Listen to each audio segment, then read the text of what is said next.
भगवान शंकर को जब ज्ञान जागृत हुआ तो कोई श्रोता ही नहीं मिला जिससे कहे सुन लो, सोई भाग खड़ा हो। देवताओं से कहा, उन्होंने भाग खड़े हुए। ऋषि मुनि गुफाओं में चले गए। शंकर जी को उबाल आया, ज्ञान का बमन कहां करें, तो अपनी पत्नी से सती जी से कहा तुम ही सुन लो। सती जी ने भी ज्ञान नहीं सुना तो सती का नाश हो गया।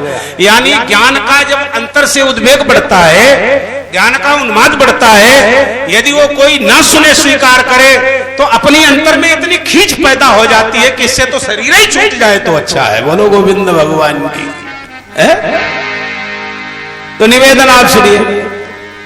श्री सूत जी को कोई मिले ही नहीं। 88,000 ऋषि नैमिषारण्य में थे। सूत जी ने कहा भाई ज्ञान सुनो, कोई बड़े दिन से मैं आया हूं, कोई ये भी नहीं आया मुझसे पूछने कि महाराज कैसे पधारे, मैं तो आपका मार्गदर्शन करने के लिए आया हूं। तो सनकादि ऋषियों को दया आ गई तो उन्होंने कहा महाराज अब हम चारों भाई बैठ के सुनते हैं और आप बड़े प्रेम से सुनाइए। वही ज्ञान आज जन जन में प्यारे प्रचारित हो रहा है इस घोर कलिकाल में। सुनिए। तो साधन धाम बिंदु ये है, ये मनुष्य जीवन ये साधन है, जुए के अड्डे पर ले जाने के लिए नहीं, शराब की भट्टी पर पहुंचाने का साधन है, मनुष्य शरीर नहीं है ना। मुकदमेबाजी लड़ने के लिए मनुष्य शरीर नहीं मिला है। और मन से सुनिएगा, बोलिए साधन धाम और मोक्ष कर द्वारा पाई न जही परलोक समारा। अगर परलोक आपका नहीं इस मनुष्य शरीर में संभला तो जानते हो फिर आगे क्या होगा। आगे आपको यमराज का दर्शन होगा और जब यमराज सामने खड़े होंगे लेकर के मूसल, बहुत सुंदर है यमराज जी। कभी किसी ने दर्शन किया किसी ने? हम तो खैर करते हैं, कल ही कई बार दर्शन हुआ है। रोड पे आ रहे हैं, सामने से 10 टहरा चला आ रहा है, यही लगा एक गए और जब निकल गए तो अंगूठे से लेकर घुटनों तक पैरों में मालूम होता है प्राण ही चले गए। और प्रत्यक्ष जिसको यमराज दर्शन देते हैं उसकी दशा क्या होती है जानते हो?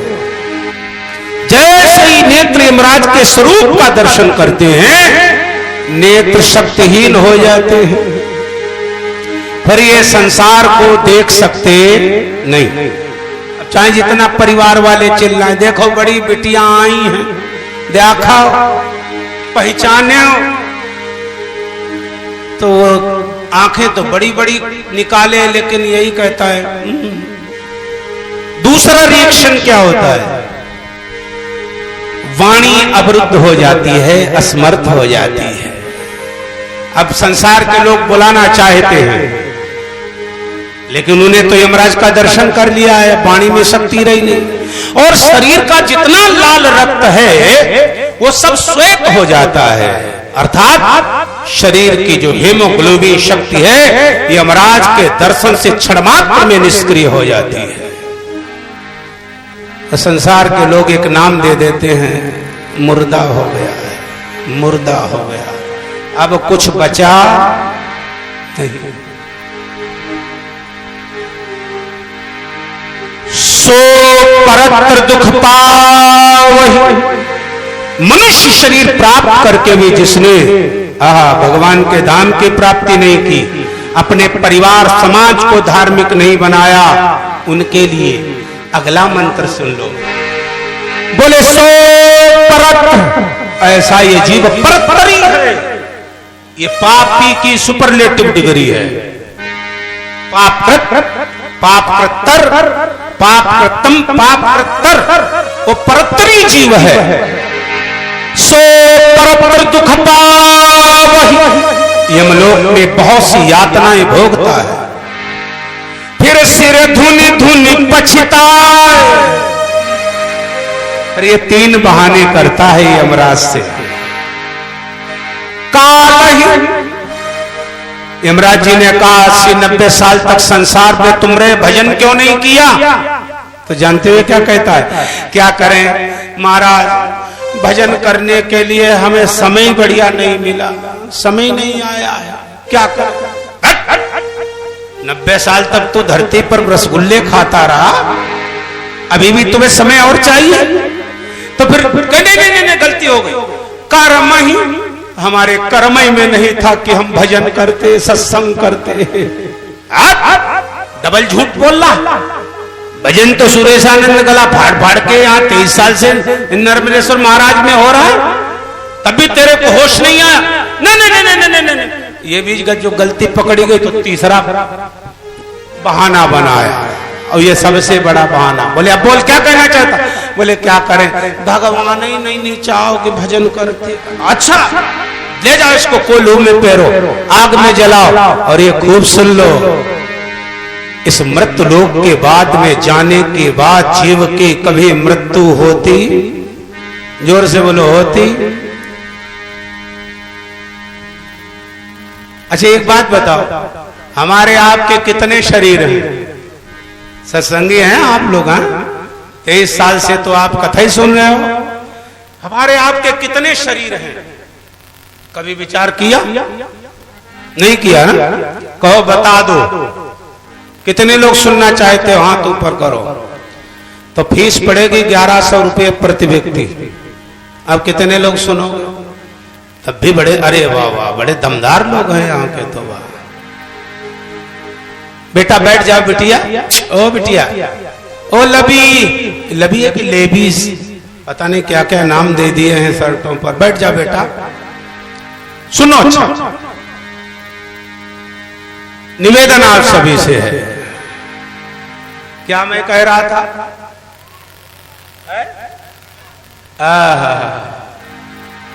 काल ही कर्म ही ईश्वर, मिथ्या दोष लगा। क्यों नहीं होता हम आपसे भजन? बस इसीलिए नहीं होता है। भज धातु सेवायाम, भजन का अर्थ है सेवा। हम आपने कभी भी अपने जीवन में सच्चे मन से सेवा का संकल्प नहीं लिया है। जब हमने सेवा करने का संकल्प नहीं लिया तो ईमानदारी से बताओ कि हम सेवा की अपेक्षा करें तो हमें सेवा मिलेगी क्या? नहीं मिल सकती है। इसलिए आप सभी से यही निवेदन है कि साधन धाम मोक्ष कर द्वारा, और पाइन जेहि परलोक समारा। सो परत्र दुख पावहि, बोले सिर धुनि धुनि पछताए। कावई कर महीश्वर, प्यारे मिथ्या दोष लगा। देखिए, भागवत की कथा कभी मनोरंजन की दृष्टि से नहीं सुननी चाहिए। ये बहुत बड़ा अपराध है। मेरे भाई बहनों, हिंदू वैदिक वाङ्मय में ये सर्वोत्तम ग्रंथ है श्रीमद् भागवत महापुराण। इस भावना से सुने कि हमारे जीवन में किंचित मात्र परिवर्तन आवे, श्री गोविंद जी के चरणों में अनुराग हो, मेरे प्रभु की प्रीति मुझे निष्ठा से प्राप्त हो जाए। इस उद्देश्य से श्रीमद् भागवत कथा जब आप सुनेंगे तो ये कथा आपके हमारे मन में प्रतिष्ठित होगी। मैं आपको ये बताना चाहता था कि हमारे आपके कितने शरीर हैं। इतनी देर में इसलिए गायब हो गया, हमने कहा कोई तो बोले लेकिन बस यही एक कमी है कि हम लोग किसी बिंदु पर टिक नहीं हमारा मस्तिष्क पा रहा है। चलो तीनों शरीरों का दर्शन करा दें आपको। हमारे आपके 3 शरीर हैं। पहला शरीर जो दिखाई पड़ता है, इसको क्या बोलते हैं? स्थूल। ये स्थूल पंच भौतिक 5 तत्वों से बना होता है। इसके अंदर दूसरा शरीर है जो केवल सुनाई पड़ता है। ये शब्द मेरे मुंह से निकल रहा है, आपको किसी को दिखाई पड़ रहा क्या? आपका शब्द कभी आपको दिखाई पड़ा क्या? नहीं ना। लेकिन है, और ये इतना प्रभावी है कि जो ये दिखाई पड़ रहा है इससे कम से कम 1 लाख गुना ज्यादा पावरफुल है। सुनिएगा, मैंने कम ही संख्या बताई है। लेकिन इसके अंदर एक शरीर और है जो दिखाई पड़ता है उसको स्थूल कहते हैं, जो सुनाई पड़ता है उसको सूक्ष्म शरीर कहते हैं, उसी का नाम जीव है। और तीसरा एक शरीर और है जो अनुभव करता है, जो हमें हमारे मस्तिष्क में जब कोई संकल्प उठता है ये उचित है या अनुचित है, इसका जो निर्देश करता है वो है कारण, उसी को आत्मा कहते हैं। बोलो सच्चिदानंद भगवान की। अच्छा, ईमानदारी से बताओ, ये तीनों शरीर आपकी समझ में आए कि नहीं आए? आए? आपके भी हैं कि नहीं है? हैं?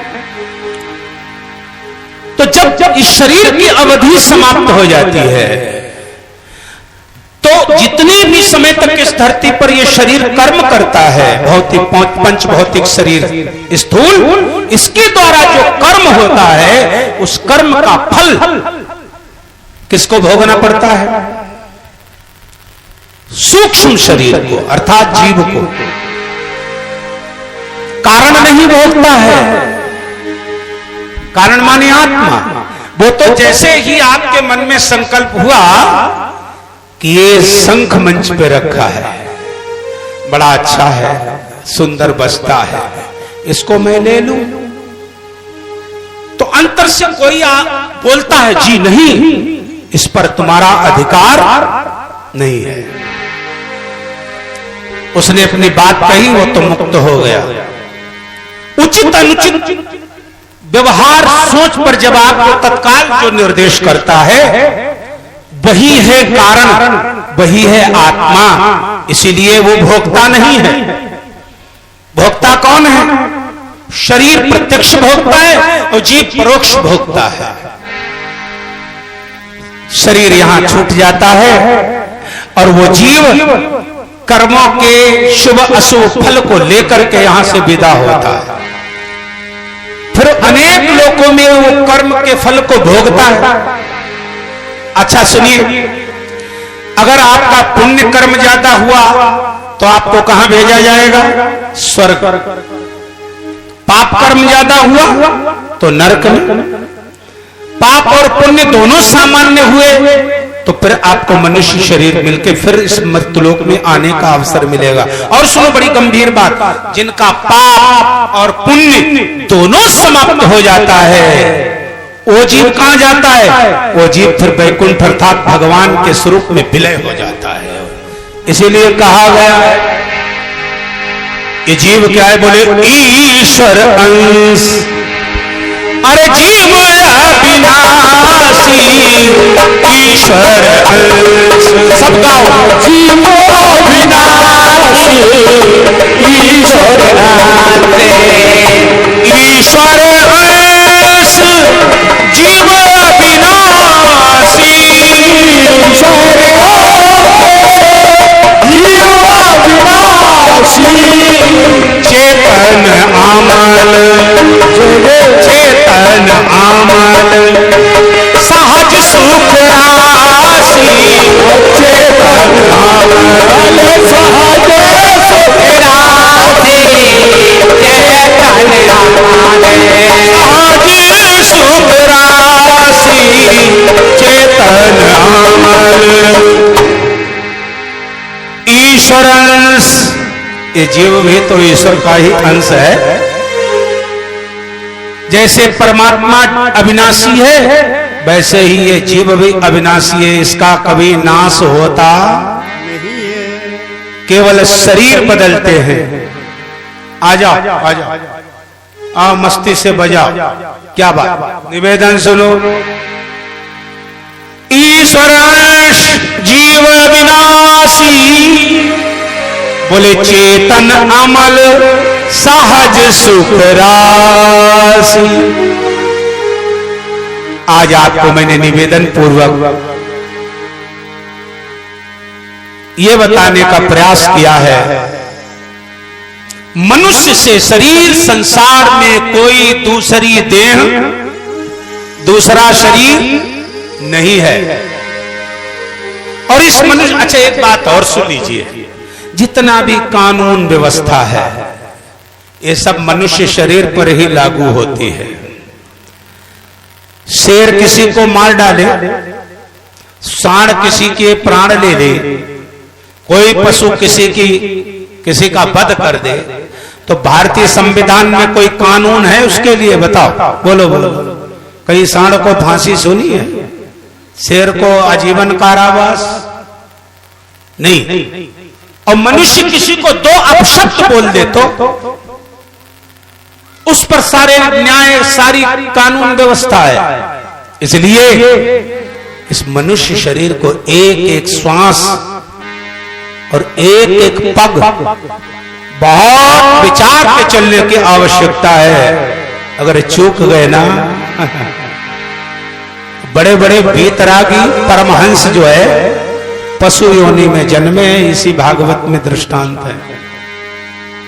हमारी आपकी औकात क्या है मेरे भाई बहनों? इसलिए सभी संत सद्गुरु जो कुछ कह रहे हैं, वो चर्चा भुलाने के काबिल नहीं है। चलो अब की सुन लो। अभी आप लोग बढ़िया बढ़िया सुनते रहे, रसीला रसीला, एक कड़वा कड़वा थोड़ा भी सुन लो, क्योंकि हम कथा कम सुनाते हैं, व्यथा ज्यादा सुनाते हैं। सुन लो। सभी संत सद्गुरु जो कुछ कह रहे हैं, वो चर्चा भुलाने के, बोलो बोलो, भुलाने के काबिल नहीं है। और चर्चा क्या है कि बड़े भाग्य से मानव ये जीवन मिला है, ये निरर्थक बिताने के काबिल नहीं है। इसलिए निवेदन सुनिएगा, कथा श्रवण में कभी कभी जब ज्ञान शुष्क होता है तो कई लोगों को निद्रा देवी आकर के जो है समाधि की ओर ले जाती है। लेकिन चिंता मत करो, इसीलिए बीच बीच में जोर से जयकारा बुलवाया जाता है। बोलो जय श्री कृष्ण, जय श्री कृष्ण। ऐसे बोलो जैसे खाते पीते घर के हो। हाँ, ऐसा ना बोलो जैसे कई दिनों से एकादशी चल रही है। हाँ, कई तो हमारी माताएं बहनों में तो ये होता है, इनके संकल्प बड़े भयंकर होते हैं।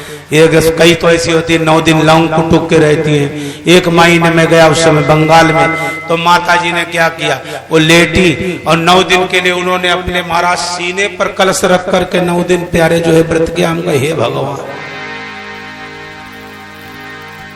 और 10वें दिन जब उन्होंने पारायण किया तो सबसे पहले पति को 50 गाली दी और कहा मैं 9 दिन मौन क्या रही, तूने खोपड़ी पर मारा जा उठा रखा है सब, मैं इशारा करती रही है कर वो कर, तूने सुना नहीं, अब मैं तुम्हें समझाऊंगी 9 दिन लगातार।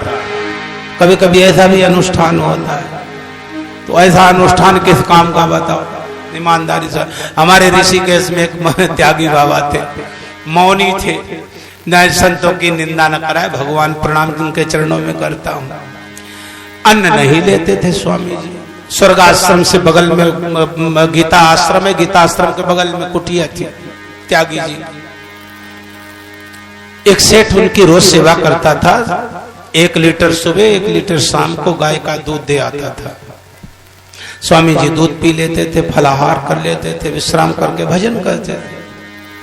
सेठ को एक दिन कुछ कार्य, बस व्यापारी था, दिल्ली जाना पड़ गया।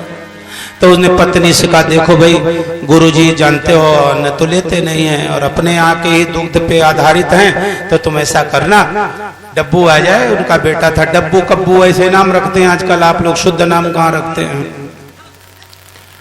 बिटिया जाओ गुल्लक ले जाओ, पैसा बचत करके रखना, बाप का सहयोग हो जाएगा। निवेदन सुनो, बैठ जाओ, आ गए, ठीक। निवेदन, वो बेटा खेल पेल में कहीं भूल गया, नहीं आया, माँ ने शाम को कहा सुबह भी दूध नहीं गया, आप शाम को तो दिया जाके गुरुजी को। बेटे ने कहा भाड़ में गए गुरुजी, मैं मैच खेल के आया।